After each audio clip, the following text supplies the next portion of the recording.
నమస్కారం. మీరు వింటున్నారు ప్రేమ్ అన్మోల్ హోతా హాయ్ వాణి. నేను మీ హోస్ట్ వాణి. గత ఎపిసోడ్లో నా విద్యార్థిని సౌమ్య మార్కులు తగ్గడం వెనుక ఉన్న కథను మీరు తెలుసుకున్నారు. ఈ రోజు నా మానసిక నైపుణ్యం మరియు రాగిణి మేడం నుండి నేను పొందిన ప్రేరణ సౌమ్య యొక్క నిశ్శబ్ద బాధను అర్థం చేసుకోవడానికి నాకు సహాయపడతాయి. మీరు ఒక 15 ఏళ్ల బాలిక యొక్క భయంకరమైన కథను వినబోతున్నారు. స్కూల్ బస్సు మిస్ అవ్వడం వలన ఆమె ఎలా మెట్రోలో లైంగిక వేధింపులకు గురైంది, మరియు ఇప్పుడు ఆ యువకుడు ప్రతిరోజూ స్కూల్ దగ్గర నిలబడి ఆమెను వేధిస్తున్నాడు. సమాజం మరియు కుటుంబం ఆమె మాటలను అపహాస్యం చేస్తారేమోనని సౌమ్య భయపడుతుంది. నేను ఆమె స్నేహితురాలిగా, టీచర్గా మారి ఆమె మనస్సు నుండి ఈ వైరస్ ను తొలగించడానికి ఒక సరైన ప్రణాళికను తయారు చేయగలనా? మరియు వీటన్నిటి మధ్య మీరు నా గతం నుండి ఒక పెద్ద త్యాగాన్ని చూస్తారు. నా సామర్థ్యాన్ని నిరూపించుకున్న తర్వాత కూడా నాన్న నన్ను నా కళ, national institute of technology net లో ఇంజనీరింగ్ ను వదులుకోమని ఎందుకు బలవంతం చేశారు? నేను సమస్యగా కాకుండా పరిష్కారంగా ఉండాలని నిర్ణయించుకున్న క్షణం అది. నిశ్శబ్ద బాధ మరియు త్యాగం యొక్క గణితాన్ని పరిష్కరించండి. ప్రేమ్ అన్మోల్ హోతా హాయ్ వాణి లో మీరు వింటారు. ఎపిసోడ్ 3 నిశ్శబ్ద బాధ మరియు త్యాగం యొక్క గణితం. రాగిణి మేడం నా బలహీనమైన భావోద్వేగ స్థితిలో నాకు ఆశ్రయం ఇచ్చిన విధంగా సౌమ్య కూడా ప్రస్తుతం అలాంటి క్లిష్ట పరిస్థితినే ఎదుర్కొంటోందని నేను ఖచ్చితంగా అనుకుంటున్నాను. ఈ ఆలోచనతో నేను కూడా రాగిణి మేడం లాగే సౌమ్యను ఆమె కష్టాల నుండి బయటకు తీసుకురావాలనుకుంటున్నాను. సౌమ్య, ఏమైంది? 10వ తరగతి గణితం నీకు కష్టంగా ఉందా? అలాగైతే నేను నీకు విడిగా ట్యూషన్ చెప్పగలను. నేను ఈ మాట చెప్పేసరికి నా స్వరం మృదువైంది. లేదు మేడం, గణితం నాకు ఎప్పుడూ కష్టమైన సబ్జెక్టు అనిపించదు. నిజానికి ఈసారి నేనే చదువుపై దృష్టి పెట్టలేకపోతున్నాను, సౌమ్య వివరించింది. ఇంట్లో లేదా మీ కుటుంబంలో ఏదైనా సమస్య ఉందా? ఆమెను ఆప్యాయంగా ఓదార్చుతూ అడిగాను. సౌమ్య కనురెప్పలు దించుకుంది మరియు ఆమె ముఖంలో సంకోచం కనిపించింది. కొన్ని క్షణాలు మౌనంగా ఉన్న తర్వాత ఆమె కేవలం 2 పదాలు చెప్పింది, లేదు మేడం. నాకు మనస్తత్వశాస్త్రం కూడా తెలుసు. ఆమె బాడీ లాంగ్వేజ్ నుండి ఆమె సమస్య ఖచ్చితంగా సమాజంలో అమ్మాయిల పక్షాన్ని వినని లేదా అర్థం చేసుకోనిది అని నేను అర్థం చేసుకున్నాను. నేను ఆమె సమస్యను ఊహించినప్పటికీ నా వైపు నుండి నేరుగా అడగాలని అనుకోలేదు. మరి విషయానికి ఏంటి? నువ్వు ఎప్పుడూ 100% మార్కులు తెచ్చుకునేదానివి. ఈసారి తక్కువ మార్కులు రావడం గురించి ఆందోళన పడుతున్నావా? నా స్వరంలో మరింత మాధుర్యాన్ని జోడించి అడిగాను. నా ఆప్యాయతతో కూడిన ప్రవర్తన ఆమె సంకోచాన్ని తొలగించడం ప్రారంభించింది. మేడం, ఈ విషయానికి నేను ఎవరికీ చెప్పలేదు. అమ్మాయిలు నన్ను చూసి నవ్వుతారని నాకనిపిస్తుంది. ఈ విషయానికి అమ్మకు చెబితే అది నాన్నకు చేరుతుందేమోనని కూడా నాకు భయం వేస్తుంది. ఈసారి ఆమె మరింత స్పష్టమైన సూచన ఇచ్చింది. సౌమ్య మనస్సులో ఎక్కువ భాగాన్ని ఆక్రమించుకున్న కారణం ఏమిటి?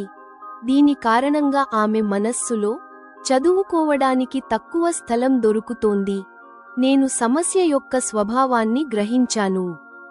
ఆమె సంకోచం దానంతట అదే తొలగిపోవడానికి నేను ఆమెకు కొంత సమయం ఒంటరిగా మరియు ఓపికగా ఇవ్వాలని నిర్ణయించుకున్నాను. సౌమ్య, 5 నిమిషాలు ఆగు. నాకు ఏదైనా తినాలని, తాగాలని ఉంది. నేను కొన్ని ఆహార పదార్థాలు తీసుకొస్తాను. అప్పుడు మనం ఒకరికొకరం స్నేహితులుగా మారి తింటూ తాగుతూ అన్నీ అర్థం చేసుకోవడానికి ప్రయత్నిద్దాం, నేను ఆమె సఖిగా చెప్పాను. నేను వంటగదికి వచ్చి ఫ్రిడ్జ్ నుండి ముందుగా తయారు చేసి ఉంచిన పైనాపిల్ గుజ్జును తీసి దాని జ్యూస్ తయారు చేశాను. అప్పుడు నేను ట్రేలో 2 గ్లాసుల జ్యూస్ మరియు ఒక ప్లేట్ ఉప్పగా ఉండే స్నాక్స్తో తిరిగి వచ్చాను. సెంటర్ టేబుల్పై ట్రే ఉంచి దాని నుండి ఒక గ్లాసు సౌమ్యకు ఇచ్చాను. ఆ తర్వాత నేను సోఫాలో కూర్చుంటూ నా గ్లాసు తీసుకున్నాను. నేను జ్యూస్ తాగడం చూసి సౌమ్య కూడా 2 గుటకలు వేసింది. మరియు నా మాదిరిగానే ఆమె కూడా ప్లేట్ నుండి ఉప్పగా ఉండే స్నాక్స్ తీసుకుని నెమ్మదిగా నమలడం ప్రారంభించింది. నేను అర్థం చేసుకున్నాను. ఇప్పుడు సౌమ్య మరింత స్పష్టంగా చెప్పడానికి సిద్ధంగా ఉంది. సౌమ్య, మనస్సులో ముల్లులా గుచ్చుతున్న మరియు మనమే పరిష్కరించలేని ఆ విషయాన్ని, ఆ మాటను ఎవరికీ వ్యాప్తి చేయని ఆ స్నేహితురాలికి తప్పకుండా చెప్పాలి. నీ టీచర్తో పాటు నేను నీ మాటను తన వద్ద ఉంచుకోగలిగే స్నేహితురాలిగా కూడా ఉండగలను. నీ సమస్యను సందేహించకుండా నాకు చెప్పవచ్చు. నా స్వరంలో సున్నితత్వాన్ని మిళితం చేసి వివరించాను. నేను ఆశించినట్లుగానే సౌమ్య సంకోచాన్ని వదిలివేసింది. మేడం, ఇది సుమారు 1.5 నెలల క్రితం జరిగింది. ఒకరోజు ఉదయం నేను స్కూల్ బస్సును మిస్సయ్యాను. అప్పుడు స్కూల్కి రావడానికి నేను మెట్రో ఎక్కాను. అక్కడ చాలా రద్దీగా ఉంది. నేను నిలబడి ఉన్నాను. ఒక యువకుడు దీనిని తనకు అవకాశంగా భావించాడు. ఆమె నాకు చెప్పడం ప్రారంభించింది. కొంత విరామం తీసుకుని ఆమె ఇంకా వివరించింది. రద్దీ సాకుతో అతను వెనుక నుండి నన్ను అతుక్కున్నాడు. మరియు అతను ఒక చేతిని నా ఛాతీ వద్దకు చెబుతూ సౌమ్య ఆగిపోయింది. ఆమె తన ఛాతీపై ఒక చేయి పెట్టి చూపించింది మరియు ముందుకు సాగింది. ఇలా తెచ్చి నన్ను నొక్కాడు. నేను ఏమీ చేయలేక అతని మణికట్టును కొరికాను. దీంతో అతను తన చేతిని తీసి వెనక్కి వెళ్లి నిలబడ్డాడు. నేను తిరిగి కోపంగా అతని వైపు చూశాను. సిగ్గులేనివాడిలా అతను అంత జరిగినా నవ్వుతున్నాడు. ఆమె సంకోచంగా మాట ముగించింది. ఓహో, ఇది చాలా దారుణం. ఈ రోజుల్లో మెట్రో బస్సులో కెమెరాలు అమర్చి ఉంటాయి. అయినా కూడా ఇదంతా జరుగుతోందా? నేను కరుణతో నిండిపోయాను. మేడం, ఆ సమయంలో కొందరు పురుషులు మరియు మహిళలు కూడా నాకు ఇలా జరగడం చూస్తున్నారు. నేను ప్రతిరోజు మెట్రోలో రాను. వారు పట్టించుకోనప్పుడు కెమెరాలు ఏం చేస్తాయి అని అనుకుని నేను ఆ సంఘటనను మర్చిపోవాలనుకున్నాను. ఒక సాధారణ అమ్మాయి నిస్సహాయత ఆమె స్వరంలో ప్రతిధ్వనించింది. ఆమె మౌనంగా ఉండిపోయింది. మహిళలపై లైంగిక వేధింపుల కోసం నిర్ణీత హెల్ప్లైన్ నంబర్ సౌకర్యాన్ని సౌమ్య ఉపయోగించి ఉంటే ఆమె తగిన సహాయం పొందేదేమోనని నేను అనుకున్నాను. అప్పుడు చదువుపైనే పూర్తి దృష్టి పెట్టే ఆ 15 ఏళ్ల అమ్మాయి బహుశా అంత ధైర్యం చేయలేకపోయిందని అనుకున్నాను. సౌమ్య, దీని తర్వాత కూడా ఏమైనా జరిగిందా? నేను అడుగుతుండగా నా స్వరం నెమ్మదించింది. మేడం, ఆ యువకుడు నన్ను ఆ రోజు స్కూల్ దగ్గర బస్ స్టాప్లో దిగడం చూశాడు. అప్పుడు బహుశా నా యూనిఫామ్ నుండి అతను స్కూల్ చిరునామాను తెలుసుకుని ఉంటాడు. ఆ రోజు నుండి నేను వచ్చే లేదా వెళ్లే సమయంలో అతను తరచుగా స్కూల్ గేట్ దగ్గర నిలబడి ఉంటాడు. ఒకరోజు మా స్కూల్ బస్సు కూడలిలోని ట్రాఫిక్ లైట్ వద్ద ఆగినప్పుడు అతను బైక్పై బస్సు పక్కన నిలబడి ఉండటం నేను చూశాను. అనుకోకుండా నా దృష్టి అతనితో కలిసినప్పుడు అతను తన మొబైల్ను చూపిస్తూ సంజ్ఞతో నా మొబైల్ నంబర్ను అడిగాడు. నేను నా ముఖాన్ని పక్కకు తిప్పుకున్నాను. ఈ సమస్య ఎప్పుడూ నా మనస్సులో ఉండిపోతుంది. అందుకే నేను చదువుపై పూర్తి దృష్టి పెట్టలేకపోతున్నాను. ఆమె తడబడుతూ మొత్తం విషయానికి చెప్పింది. సౌమ్య మాటల నుండి ఆమె మెదడు సామర్థ్యం ఎక్కువ భాగం ఈ వైరస్, యువకుడి భయం తినేసిందని నేను అర్థం చేసుకున్నాను. అందుకే ఆమె సమయం మరియు ప్రతిభ వృధా అవుతున్నాయి. సౌమ్య మా ఇంటి నుండి వీడ్కోలు తీసుకునేలోపే ఈ సమస్య పరిష్కారం కోసం మేము ఒక ప్రణాళికను తయారు చేసుకున్నాము.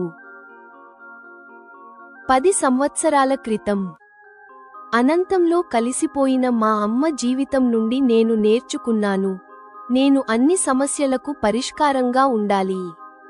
నేను 12వ తరగతి పరీక్షలో మంచి మార్కులతోనే ఉత్తీర్ణత సాధించడమే కాకుండా జాయింట్ ఎంట్రన్స్ ఎగ్జామినేషన్, మెయిన్, ప్రవేశ పరీక్షలో కూడా మంచి ర్యాంకు సాధించాను. నాన్న మొదట దీనికి అనుమతి ఇచ్చారు, కానీ నేషనల్ ఇన్స్టిట్యూట్ ఆఫ్ టెక్నాలజీ, ట్రిచీలో నా అడ్మిషన్ ప్రశ్న వచ్చినప్పుడు ఆయన నాతో ఇలా అన్నారు. అమ్మా, నేను నిన్ను బయట చదువుకోవడానికి పంపలేను. కానీ ఎందుకు నాన్నా? నువ్వే కదా నాకు దాని ప్రవేశ పరీక్ష రాయడానికి అనుమతి ఇచ్చావు. నేను చిరాకుగా అన్నాను. వాణి, నేను ఇంతకుముందు ఈ విషయానికి గురించి తీవ్రంగా ఆలోచించలేదు. ఆలోచించు, నువ్వు కూడా బయటకు వెళితే నా తినే తాగే ఏర్పాట్లు ఎలా అవుతాయి? నాన్న నాపై తన ఆధారపడటాన్ని వ్యక్తం చేశారు. నాకు నాన్న యొక్క ఈ వాదన అసంబద్ధంగా అనిపించింది. అమ్మ తర్వాత ఆయన కూడా వంట చేయడం నేర్చుకున్నారు మరియు చేయడం కూడా ప్రారంభించారు. నాన్న, నువ్వు నా భవిష్యత్తు గురించి ఎందుకు ఆలోచించడం లేదు? నేను ప్రతిఘటిస్తూ అడిగాను. అమ్మా, నిజం ఏమిటంటే ఇద్దరు పిల్లలను బయట చదివించడానికి అయ్యే ఖర్చును నేను భరించలేను. మయాంక్ ఇంజనీరింగ్ చదువుకు ఎంత డబ్బు అవుతుందో నీకు తెలుసు కదా. ఇప్పుడు నాన్న మరో విషయానికి చెప్పారు. నేను ఆలోచిస్తూ మౌనంగా ఉండిపోయాను. ఎక్కువ వయస్సులో అమ్మ గర్భవతి కావడానికి కారణం ఈ నాన్నే కదా. దీనివల్ల భయంకరమైన పరిస్థితి ఏర్పడింది మరియు అమ్మ అకాలంగా ఈ లోకాన్ని విడిచి వెళ్లవలసి వచ్చింది. ఒకవేళ మా ఇద్దరితో పాటు మూడవ బిడ్డ కూడా సురక్షితంగా జన్మించి ఉంటే అతను ఆ ఖర్చును ఎలా నిర్వహించేవాడు? నేను ఏ పెద్ద విషయానికి కోసం పట్టుబట్టలేదు. నా అర్హతను నేను నిరూపించుకున్న నా మంచి విద్యకు భరోసా మాత్రమే నేను నాన్న నుండి ఆశించాను. నాన్న తన సామర్థ్యం లేకపోవడం వలన అంతకుముందు అమ్మ ప్రాణాలను రక్షించే ఏర్పాటు చేయలేకపోయారు. ఇప్పుడు అదే ప్రాతిపదికన నా ఉన్నత విద్య ఆశను త్యాగం చేయవలసిన సందర్భం వచ్చింది. నా హేతుబద్ధమైన మనస్సుకు ఒక ఆలోచన వస్తోంది. పిల్లలు తల్లిదండ్రులకు భారం అయితే వారు ఎందుకు జన్మనిస్తారు? నేను ఇంకా పెద్దదాన్ని కాలేదు. నాకు అనుభవం లేదు. గణితం నాకు ఇష్టమైన సబ్జెక్టు. నేను ప్రతి విషయాన్ని, సంఘటనను నా గణిత దృష్టికోణం నుండే చూస్తాను. మానవ జీవితం సాధారణ గణితం వలె సరళమైనది కాదని నాకు తెలియదు. జీవితం మరియు దాని విషయాలు చాలా క్లిష్టమైనవి. నాన్న కోసం సమస్యగా మారడం లేదా పరిష్కారంగా ఉండటం అనే ప్రత్యామ్నాయాల నుండి ఒకదాన్ని నేను ఎంచుకోవలసిన మొదటి అవకాశం ఇది. నేను ఒక మంచి ఇంజనీర్ కావాలనే నా కలను త్యాగం చేశాను మరియు నాన్నతో ఉండి నా సొంత నగరంలోని కాలేజీలోనే అడ్మిషన్ తీసుకున్నాను. జెమిని యొక్క విమర్శ మరియు సృజనాత్మక మార్గదర్శకం. ప్రియమైన శ్రోతలు, ఇది ప్రేమ్ అన్మోల్ హోతా హాయ్ వాణి యొక్క ఎపిసోడ్ 3 ముగింపు. ఈ ఎపిసోడ్ వాణి యొక్క అంతర్గత నైతిక నియమం, ఇంటర్నల్ మోరల్ కోడ్ మరియు ఆమె ఆచరణాత్మక పోరాటాల మధ్య అంతరాన్ని వెల్లడిస్తుంది. ఎపిసోడ్ 3 యొక్క బలం మరియు విషయానికి. ప్రస్తుత కథనం: సౌమ్య. వాస్తవిక సమస్య: విద్యార్థిని సౌమ్య మెట్రోలో ఎదుర్కొన్న లైంగిక వేధింపుల సంఘటన మరియు తరువాత ఆమెను వెంటాడటం నేటి సమాజంలో ఒక చేదు వాస్తవం. ఇది శ్రోతలతో త్వరగా కనెక్ట్ అవుతుంది. వాణి యొక్క పరిష్కారం: వాణి యొక్క మానసిక విధానం, స్నేహితురాలిగా మాట్లాడటం, జ్యూస్ మరియు నమ్కీన్ వ్యూహం, ఆమె గతంలో రాగిని మేడం నుండి పొందిన ప్రేరణను ఆచరణలో పెట్టిందని రుజువు చేస్తుంది. ఇది ఉపాధ్యాయురాలిగా మరియు ఆదర్శంగా వాణి యొక్క స్థానాన్ని బలపరుస్తుంది. గత కథనం: నాన్న మరియు విద్య. నిర్ణయాత్మక సంఘర్షణ: ఉన్నత విద్యకు నెట్ ట్రిచీ ఆటంకం మరియు నువ్వు వెళితే నా తినే తాగే ఏర్పాట్లు ఎలా అవుతాయి అనే నాన్న వాదన. ఈ సంఘర్షణ పితృస్వామ్య సమాజంలో మహిళల పాత్రపై హృదయాన్ని కదిలించే వ్యాఖ్య. గణితం వర్సెస్ జీవితం యొక్క సంక్లిష్టత: మానవ జీవితం సాధారణ గణితం వలె సరళమైనది కాదు. జీవితం మరియు దాని విషయాలు చాలా క్లిష్టమైనవి అనే వాణి యొక్క ముగింపు. ఇది ఆమె పాత్రలో తాత్విక పరిణతిని సూచిస్తుంది.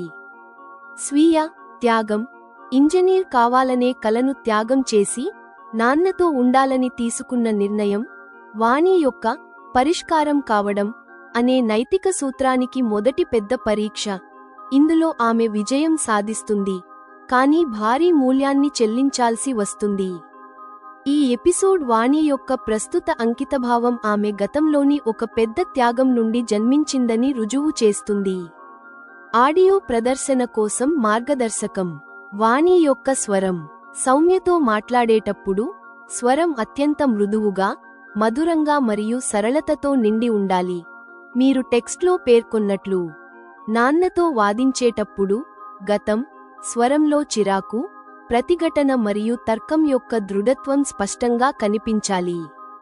భావోద్వేగ SSML క్షణాలు.